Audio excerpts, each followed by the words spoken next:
ದೇಹೋ ದೇವಾಲಯ ಪ್ರೋಕ್ತಃ ಜೀವೋ ದೇವಃ ಸನಾತನಃ ಶಿಖರಂ ಶಿರ ಇತ್ಯಾಹೋ ಗರ್ಭಗೇಹಂ ಗಲಸ್ತತ ಮಂಟಪಂ ಕುಕ್ಷಿಮಿತ್ಯಾಹೋ ಪ್ರಾಕಾರಂ ಜಾನುಜಂಘಕೌ ಗೋಪುರಂ ಪಾದಮಿತ್ಯಾಹೋ ಧ್ವಜಂ ಜೀವನಮುಚ್ಯತೆ ಅಂತ ಹೇಳ್ತಾರೆ.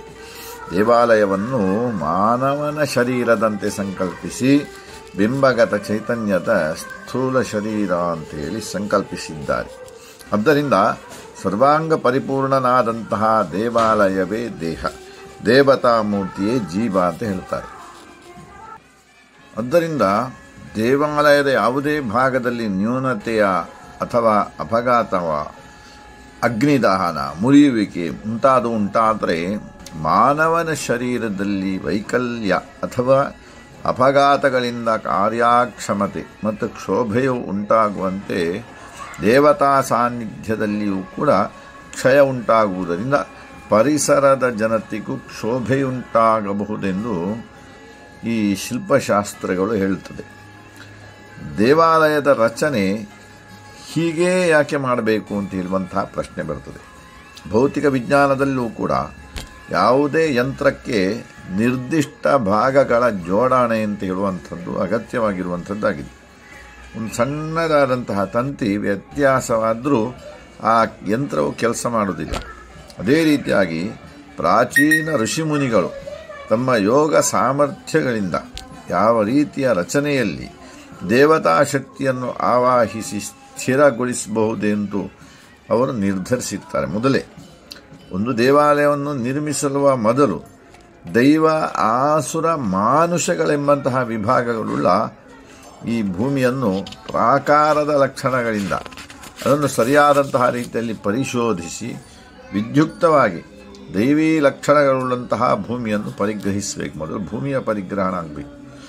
ಆಮೇಲೆ ಚಿನ್ನದ ನೇಗಿಲಿನಿಂದ ಅದನ್ನು ವಿದ್ಯುಕ್ತವಾಗಿ ಭೂಮಿಯನ್ನು ಉತ್ತು ದೇವಾಲಯ ನಿರ್ಮಾಣಕ್ಕೆ ಅಣಿಗೊಳಿಸಬೇಕು ಅಂತೇಳಿ, ಆಮೇಲೆ ಪ್ರಾಜ್ಞರಾದಂತಹ ಶಿಲ್ಪಿಗಳಿಂದ ದೇವಾಲಯಕ್ಕೆ ಪ್ರಶಸ್ತವಾದಂತಹ ಆಯವನ್ನು ನಿರ್ಮಾಣ ಮಾಡಬೇಕು. ಆಯ ನಿರ್ಮಾಣ ಮಾಡುವಂಥದ್ದು, ಆಮೇಲೆ ದೇವಾಲಯವನ್ನು ನಿರ್ಮಾಣ ಮಾಡುವಂಥದ್ದು, ಇದು ಪ್ರಾಮುಖ್ಯವಾಗಿರುವಂತಹ ಒಂದು ಅಂಗವಾಗಿರುವಂಥದ್ದು. ಅದರಲ್ಲಿ ಮೂರ್ತಿಯನ್ನು ಪ್ರತಿಷ್ಠಾಪನೆ ಮಾಡುವಂಥದ್ದು ನಂತರದ ಕೆಲಸಗಳು. ಯಾವುದೇ ಒಂದು ಪ್ರತಿಷ್ಠೆಯಾಗಲಿ ಅಥವಾ ಸ್ಥಾಪನೆ ಅಂತ ಹೇಳುವಂತಹ ಒಂದು ವಿಷಯಗಳು ಬರುವಾಗ ಅದರಲ್ಲಿ ವಿಧಿವಿಧಾನಗಳು ಕೂಡ ಇರ್ತದೆ. ಪ್ರಾಣ ಪ್ರತಿಷ್ಠೆಯನ್ನು ಮಾಡುವಂಥದ್ದು, ಆಮೇಲೆ ಚೈತನ್ಯವನ್ನು ಕೊಡುವಂಥದ್ದು, ಆಚಾರ್ಯನಿಗೆ ಅದರಲ್ಲಿ ಆ ಗುರುವಿಗೆ ಅದರಲ್ಲಿ ಒಂದು ಸಿದ್ಧಿ ಇರಬೇಕು. ಅವನು ತಪಸ್ಸು ಮಾಡಬೇಕು. ಅವನು ಹೀಗೆ ಕಲ್ಲನ್ನು ಕೂತುಕೊಳ್ಳಿಸುವುದು ಅಂತ ಹೇಳುವಂತಹ ರೀತಿಯಲ್ಲಿ ಆಲೋಚನೆ ಮಾಡಬಾರ್ದು. ಅದರಲ್ಲಿ ಒಂದು ದೇವತಾ ಶಕ್ತಿಯನ್ನು ಅವನು ಚಿಂತನೆ ಮಾಡಬೇಕು. ಆವಾಗ ಮಾತ್ರ ಆ ಭಾಗದಲ್ಲಿ ಶಕ್ತಿಯು ಆವಿರ್ಭವಿಸ್ತದೆ ಅಂತ ಹೇಳುವಂಥದ್ದಿದೆ. ಶಿಖರ ಶಿರ ಉಚ್ಯತೆ ಅಂತ ಹೇಳಿ ಹೇಳ್ತಾರೆ. ದೇವರ ಮೂರ್ತಿಯನ್ನು ಪ್ರತಿಷ್ಠಾಪನೆ ಮಾಡುವುದಕ್ಕಿಂತ ಮುಂಚಿತವಾಗಿ ಶಿಖರ ಪ್ರತಿಷ್ಠೆ ಮಾಡಬೇಕು ಅಂತ ಹೇಳಿ ಅದನ್ನು ಈ ತುಳು ಭಾಷೆಯಲ್ಲಿ ಮುಗುಳಿ ಅಂತ ಹೇಳಿ ಹೇಳ್ತಾರೆ. ಅದು ದೇವಾಲಯದ ಒಂದು ಪ್ರಾಮುಖ್ಯವಾಗಿರುವಂತಹ ಒಂದು ಅಂಗವಾಗಿದೆ. ಅಂತಹ ಮುಗುಳಿ ಪ್ರತಿಷ್ಠೆ ಆಯಿತು ಅಂತ ಹೇಳಿ ಆದರೆ ಆವಾಗ ಆ ದೇವಾಲಯ ಪೂರ್ಣ ಆಯಿತು ಅಂತೇಳಿ ಲೆಕ್ಕ. ಒಂದು ದೇವರಿಗೆ ಒಂದು ಕಿರೀಟ ಇದ್ದ ಹಾಗೆ. ಮೀನಕಳಿಯ ಕೋರಿಕಲ್ ಭಜನಾ ಮಂದಿರ ಸಮರ್ಥವಾಗಿರುವಂತಹ ಒಂದು ಆಡಳಿತ ಇರುವಂತಹ ಸಮಿತಿ ಉಳ್ಳಂತಹ ಒಂದು ಶ್ರದ್ಧಾ ಕೇಂದ್ರವಾಗಿದೆ. ಅದರಲ್ಲಿ ಅರ್ಚಕ ಸಮೂಹ ಅದಕ್ಕಿಂತಲೂ ಕೂಡ ಶ್ರದ್ಧೆಯುಳ್ಳವಂಥವರಾಗಿದ್ದಾರೆ. ಅವರ ಸಹಾಯ ಸಹಕಾರಗಳು ನೋಡಿ, ಯಾವುದೇ ಕೇಳಿ ಎನ್ನುವ ವಸ್ತು ಅದು ಕೂಡಲೇ ಬಂದಾಯಿತು. ಅಂತಹ ಒಂದು ಸಮರ್ಥವಾಗಿರುವಂತಹ ಒಂದು ಸಮಿತಿ ಅದು. ಇನ್ನು ಪರಿಸರದ ಭಕ್ತರು ಅವರ ಒಂದು ಆಚರಣೆ, ಭಕ್ತಿ, ಶ್ರದ್ಧೆ ಅದನ್ನು ಹೇಳಲಿಕ್ಕೆ ಸಾಧ್ಯವಿಲ್ಲ. ಅದು ವರ್ಣನಾತೀತವಾಗಿರುವಂಥದ್ದು. ಅದಕ್ಕೆ ಸಂಬಂಧಪಟ್ಟಂತಹ ಶಿಸ್ತುಬದ್ಧವಾದಂತಹ ಗುರ್ಕಾರ ಮನೆತನ ಎಲ್ಲ ಐತೆ ಮಗುವೀರರಲ್ಲಿ. ಅದೊಂದು ಅದರಲ್ಲಿ ಗುರ್ಕಾರ ಒಂದು ಸ್ಥಾನಮಾನ, ಆಚರಣೆಗಳು, ವಿಧಿವಿಧಾನಗಳು ಮಾತ್ರ ಮೊದಲೇ ಹೇಳಿದ್ದಾರೆ. ಅವರು ಏನು ಬೇಕಾದರೆ ಆ ದೇವತಾ ಕಾರ್ಯಗಳನ್ನು ಮಾಡಿ ನಮ್ಮ ಸಹಕಾರ ಇದ್ದೇ ಇರ್ತದೆ. ರಾಮದೇವರಿಗಂತೂ ಚ್ಯುತಿ ಬರಬಾರದು ಅಂತೇಳಿ ಅವರ ಆ ದೇವತಾ ಕಾರ್ಯಗಳಿಗೆ ಚ್ಯುತಿ ಬರಬಾರದು ಅಂತ ಹೇಳುವಂಥ ಒಂದು ಕಂಡೀಷನ್ ಹಾಕಿದ್ದಾರೆ. ಅದರಿಂದ ಎಲ್ಲ ಕೆಲಸಗಳಿಗೆ ನಮಗೆ ಮಾಡಲಿಕ್ಕೆ ಒಂದು ಅತ್ಯುತ್ಸಾಹ. ಎಲ್ಲ ಕಡೆಗಳಲ್ಲಿ ಮಾಡುವುದಕ್ಕಿಂತಲೂ ಕೋಡಿಕಲ್ ರಾಮ ಭಜನಾ ಮಂದಿರದ್ದು ಅದೊಂದು ಭಾರಿ ಅತ್ಯುತ್ಸಾಹ.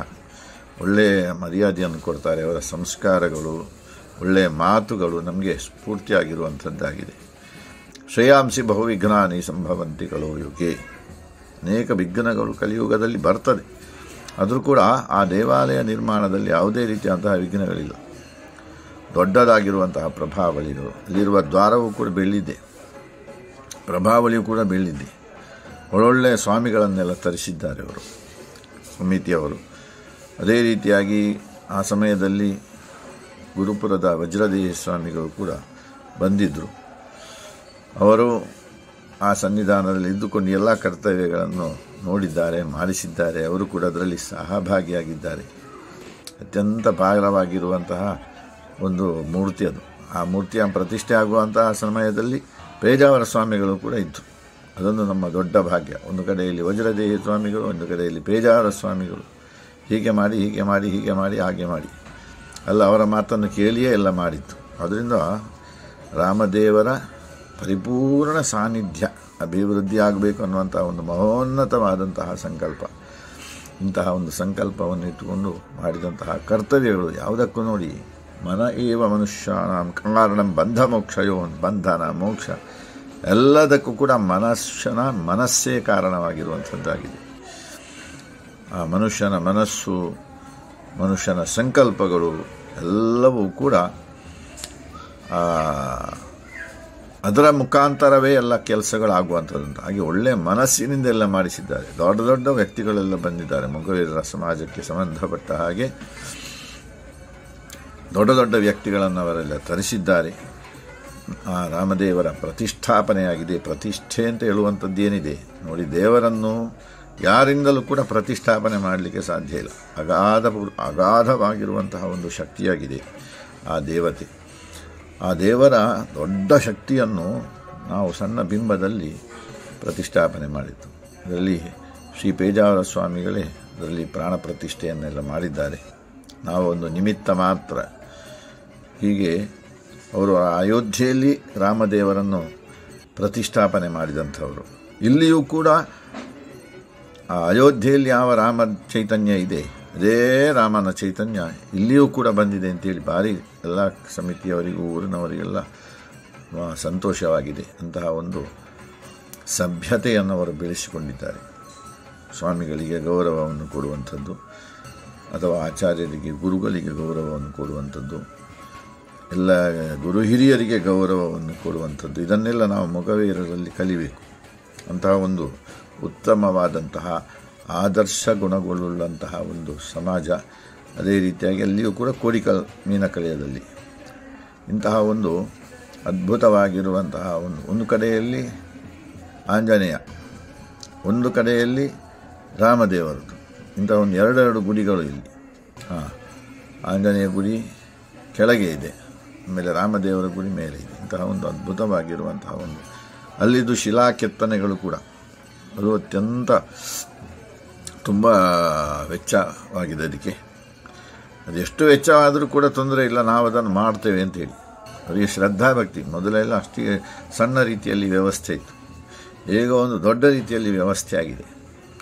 ಅವರ ಭಕ್ತಿ ಎಷ್ಟು ಅಂತ ಹೇಳಿದರೆ, ಅವರು ಭಕ್ತಿಯನ್ನು ಮಾತ್ರ ನೋಡಿದ್ದಾರೆ, ಆದರೆ ಹಣ ಇದನ್ನೆಲ್ಲ ಯಾವುದನ್ನು ಕೂಡ ನೋಡಿಲ್ಲ. ರಾಮದೇವರಿಗೂ ಮುಖ್ಯ ಪ್ರಾಣದೇವರಿಗೂ ಯಾವುದೇ ರೀತಿಯಾದಂತಹ ಕಡಿಮೆ ಆಗಬಾರ್ದು ಅನ್ನುವಂತಹ ಒಂದು ಸಂಕಲ್ಪ ಅವರದ್ದಾಗಿತ್ತು. ಇಂಥ ಒಂದು ಆ ದೇವತಾ ಸನ್ನಿಧಾನದಲ್ಲಿ ಪ್ರಾಣ ಪ್ರತಿಷ್ಠಾಪನೆಯನ್ನು ಮಾಡಿ ಅದರಲ್ಲಿ ಪೇಜಾವರ ಸ್ವಾಮಿಗಳು ಶ್ರೀಗಳು, ಅದೇ ರೀತಿಯಾಗಿ ವಜ್ರದೇಹಿ ಸ್ವಾಮಿಗಳು, ಇವರ ಒಂದು ಪ್ರತ್ಯಕ್ಷವಾಗಿರುವಂತಹ ಒಂದು ಉಪಸ್ಥಿತಿಯಲ್ಲೆಲ್ಲ ಈ